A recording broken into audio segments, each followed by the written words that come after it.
My first name's Robert. My middle name's Larson. Last name is Mick. And I attained the rank of commander in the JAG Corps. Of course, it was in the Vietnam era. There was draft. I was in college. Of course, the draft board in Camden, New Jersey, let me go through 4 years of college. As a graduating college graduate, I went into the draft board and told them I had been accepted at law school. I went to Vanderbilt Law School. I told them that if they would let me finish my law degree, I would volunteer for the Navy when I got out of law school. And they let me stay in all 3 years of law school. I graduated from law school in, I guess, May of 1967 and went into the recruiting office, I guess, in Nashville, Tennessee, where Vanderbilt was, and signed up for the Navy. I lived up to my promise. Yeah, I felt obligated. They let me do what they said they'd let me do, and I went through with my promise. Well, September of 1967, I reported to the OCS, Officer Candidate School in Newport, Rhode Island. In OCS, we had a variety of instructors, but the young officers, the lieutenants,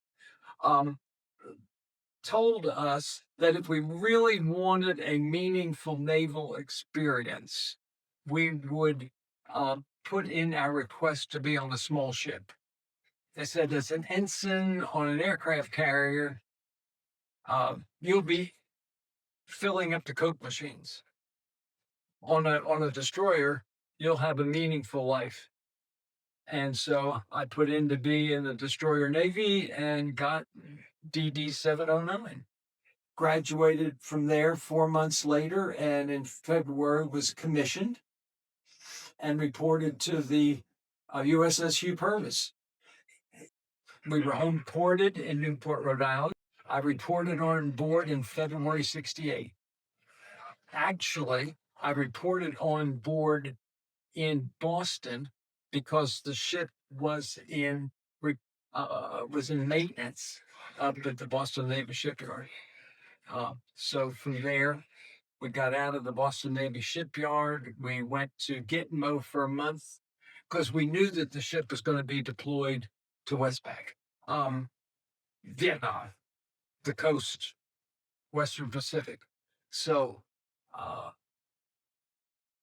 we went through all of our training down in Guantanamo Bay, came back to Newport, and departed in August of 1968, and went with three other ships through the Panama Canal, up the West Coast, over to Hawaii, and then we refueled in Midway, we refueled in Guam, we finally reported into Subic Bay, and Subic Bay was sort of our home port for the 6 months we were deployed.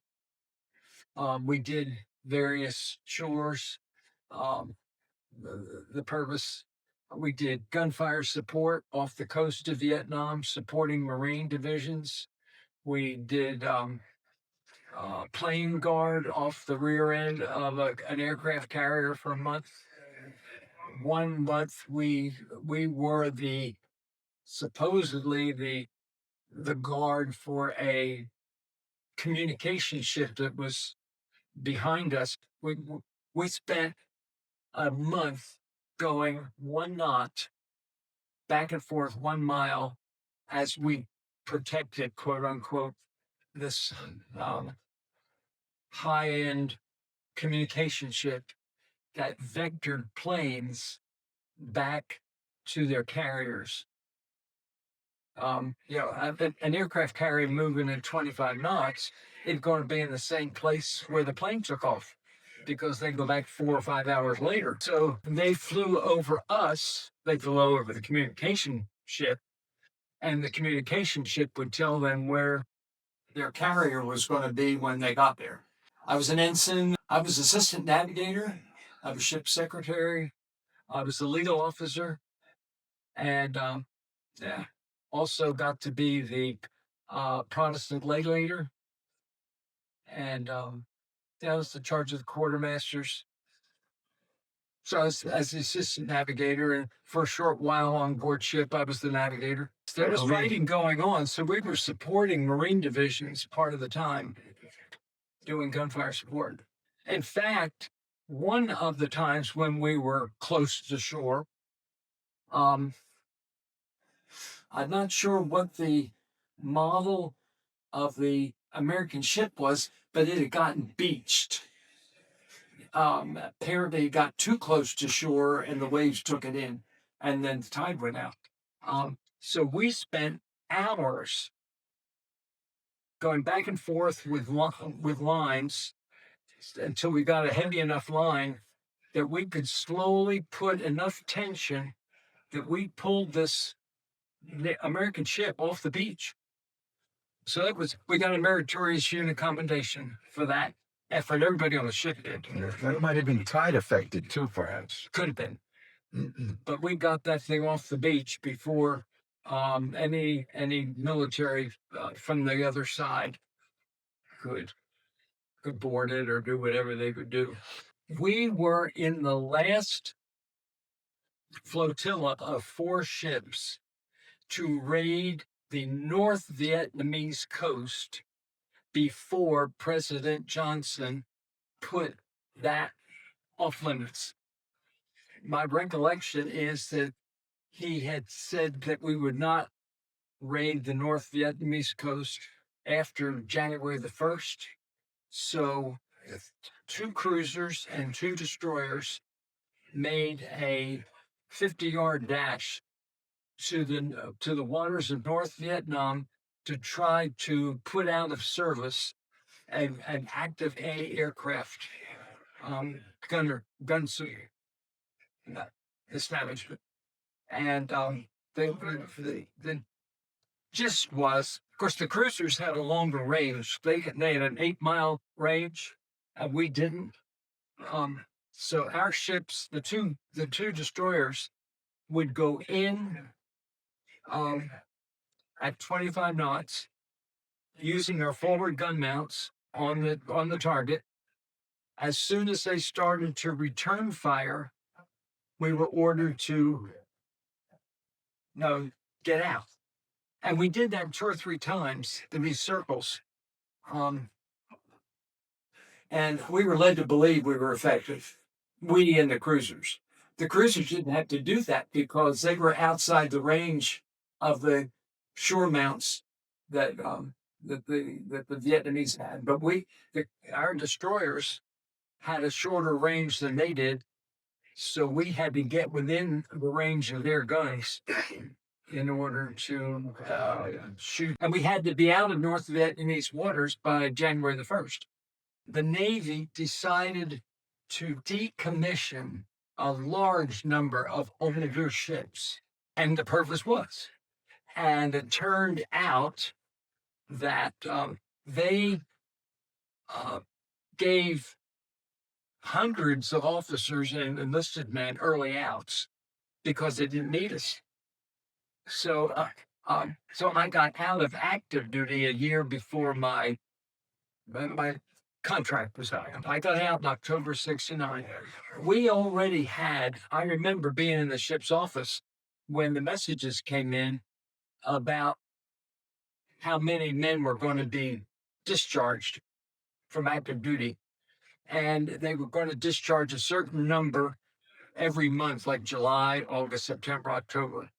And I put in to be discharged in October because I needed to make arrangements. Because I had already planned to get married. And I was in the second wave of people getting leave when we got back from Vietnam. Our ship pulled in late April. And the first batch got off and had 2 weeks leave. And then I was in the second batch to get off and had 2 weeks leave, and I got married. Um, and uh, but I needed time to work out what I was going to do, so I waited. I asked to wait until October to get discharged, and got out at the end of October of '69. I think that just being involved in a in an organization like the Navy, that you're committed to a task, you're committed to a goal, you work together, you're part of a team, and I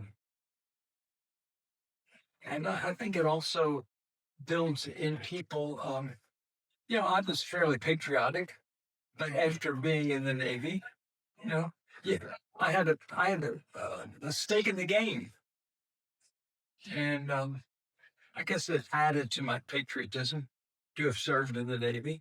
And of course, I went over to the reserves, and I stayed in the reserves for 20 years, doing various sundry things. I had already been to law school, so when I got off of active duty, I shifted over to the JAG Court, the Judge Advocate General Legal Court.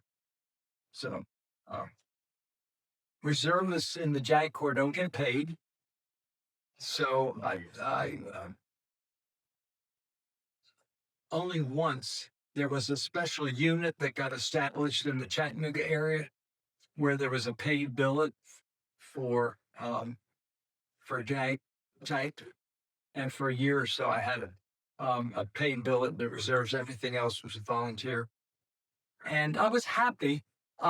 In civilian life, part of my legal background was estate planning and writing wills. And I was able to do that at various reserve centers for several years.